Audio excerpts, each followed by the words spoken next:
Our next guest is the genre-defining DJ who's responsible for all these bangers.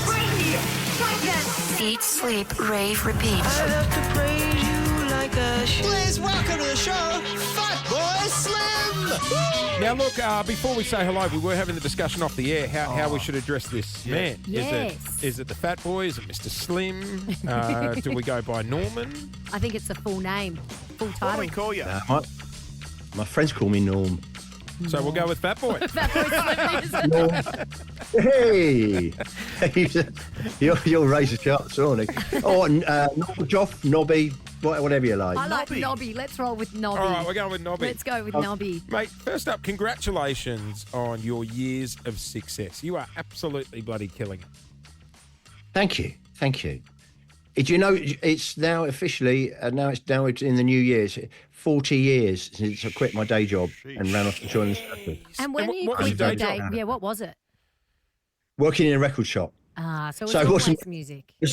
It was always music, yeah, it was always music. But I've been a professional musician for 40 years. I'm very, very proud of that. Well, when you quit your day job, did you think that you'd still be doing this barefoot 40 years later touring the world? I didn't think I would be doing it with shoes on. It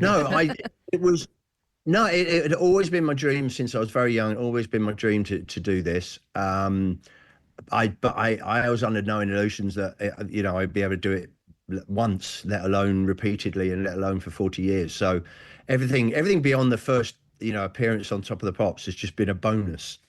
And is it true you really do DJ bare feet? Always, yeah. Always. Apart from snowboarding festivals, if I'm outdoors. Yeah, that's it. fair Do enough. you do anything else No. bare feet? Oh. Shopping? Oh, yes, yeah. No, because it's kind of it's one of the ways I metamorphose size, if that's the right word, from Norman into Fat Boy. Thing is Norman is a 61-year-old father of two, and fairly sort of reserved, shy, responsible adult. Fatboy Slim is irresponsible, hedonistic lunatic. So it's important to separate the two. So if I've got my shoes on, I know to be sensible. So who are we When I've talking got the to right fine now? shirt on, Yeah. Are we talking to Fatboy Slim no, or Norman? I mean, Shoes on, shoes off. it took it to Nobby. You know that. Nobby, shoes on. So Fatboy Slim. When I put on the Hawaiian shirt and take off the shoes, that's when I know I'm in character. And then I don't have to. Then I can forget all my responsibilities. My only responsibility is to have as much fun with the crowd in front of me as possible. You know what? You've got the same thing. We have Peter Pan syndrome where we don't want to grow up. Yes. Ever? No, Have you got radio voices? absolutely not. Or No, qualifications. unfortunately. Because I was for 18 years, I was married to a radio DJ, and I could never get over the fact that when she went on the radio, she just talked completely different. She's like she became a different person when she was on the radio. No, I think and my it- voice is just as Yeah. irritating on and off air, if you ask my family. Probably what makes our show a bit different, to be honest. Hey, Australia. What is it about Australia? What you hear a lot, right?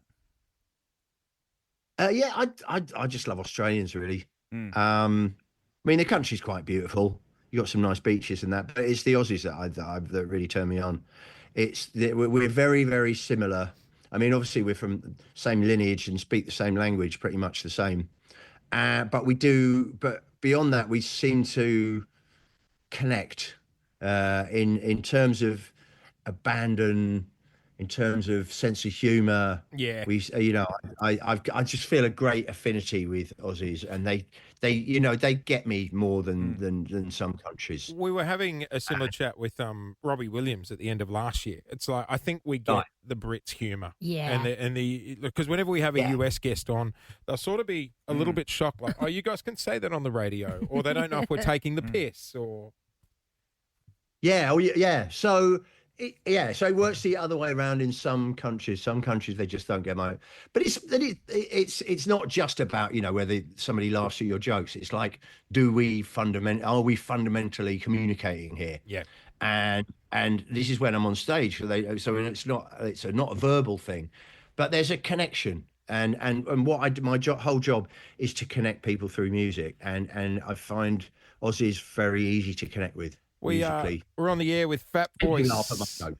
we are on the air with Fatboy Slim. He's doing a national tour, going to be playing Mount Dunedin Estate. So that's a winery gig. Have you done one of these day on the green winery gigs before? I did a couple on the last run and quite enjoyed it. I mean, the thing is, because I come so regularly, I've been coming, for 30 years. Yeah. And there's danger of repeating yourself because I can't really change the show that much. It's me playing records and trying to make you dance, So I'm not reinventing the show. But when you do it in different venues, it brings a different life to it. And we kind of, I mean, you're in Melbourne, right? Yep. Yes. Yeah, so I played the Sydney Mire twice. Yeah. Yes. First time I played it, oh, this is beautiful. The second time I was like, okay, yeah, I've done this, but So it's nice to play different places. The wineries, they take on a different atmosphere. They're so fun. People, people have travelled further. People have invested more. People have definitely drunk more a lot of the time. They get really loose. That's what I was going to warn Yeah, you they tend to have been going rather than like, oh, I'll just nip down here after work. It's like we've been at this all day. So yeah, it's a way of keeping it fresh to do it in different venues, and if it's a beautiful night, it kind of adds an extra element to it. Well, you'll love Mount Dunedin. They set it up very well out there. Hey, Nobby, you mentioned you got a couple of kids. How old? I've got a 15-year-old daughter and a 24-year-old son. The And do reason they I think asked is because Dad'd be pretty cool. Dad's pretty cool. Have they asked you to play any gigs like mates' 18th birthdays or the school fair? Yeah, the school. I have been lucky enough to do most of my son's birthday. My son's actually a professional DJ now. Oh, wow. So he's more, what he says is, Dad, can I open for you when you play the big gigs? And is he ever allowed to? He is a bit. We do it occasionally, but we try not to do it too much because it would get, it would be smack of nepotism. But also he's finding it difficult. We love nepotism. Obviously, he lives a little bit in my shadow and he's trying to his own identity. So we try not to do too much. So it's a nice rare treat when we do it together. But my daughter, she is just planning her sweet 16 birthday. And she has said, Dad, you will play for us, won't you? And I was like, no. Did you say, now get your brother to play? Well, he'd probably be more suited musically because I'm not quite sure if I connect well with the sort of 18-year-olds, but the last time I played a party for 16-year-olds, I felt a little old. Well, just a reminder, works, so still invoice her, okay? Nothing's for free. Well, the thing in this is, world. she actually DJs herself. We're a very incestuous family. I do this festival at a holiday camp called Butlins, where I curate the whole weekend of the acts. So it's like an indoor festival. And this year we got my uncle Dennis, who's 78, but it was him who taught me to DJ.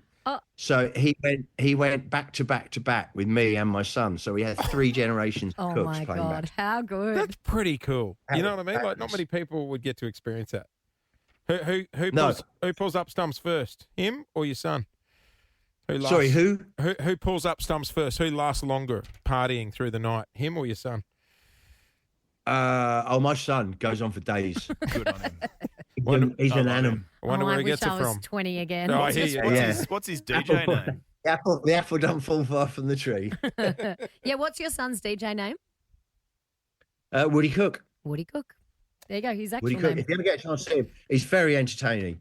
Because I'm a bit of a show off, right, when I DJ, and I'm a little bit eclectic. Now he grew up with that, so he thinks that's normal. So when he started DJing, he's like, I'm going to do what Dad does, but I'm going to put a bit of showbiz and pizzazz into it, and I'm going to play a bit more eclectic. So he's absolutely nuts. He's a very, very entertaining DJ to watch. Just quickly before we let you go, Clint here has a mad habit of just appearing in DJ booths on a Saturday night around Melbourne. What a pest. From the DJ point of view, do you love it when drunk people just join the booth and just want to jump next to you and have a go mixing? That's what I live for. Yes. Careful what you wish for. Careful what you wish for. DJ, that is the pinnacle. If you could spill your drink over the decks while I'm playing Even and better. stop them working, then that would just be the perfect night for me. Nobby, I will see you at Mount Dunedin. Excellent. I'm looking forward to it. Well, Fatboy Slim and Clint, Mount Dunedin State, 22nd of March. Tickets are on sale now from Ticketmaster or frontiertouring.com and at mg.live. I Hey, mate. can't wait for this. It's going to be awesome. Yeah, it'll be a ripping gig. I'll see you all in the booth. Yeah, careful what you wish for, Nobby. Seriously. We'll see you when you get to See Melbourne, you mate. there. All right. See you soon.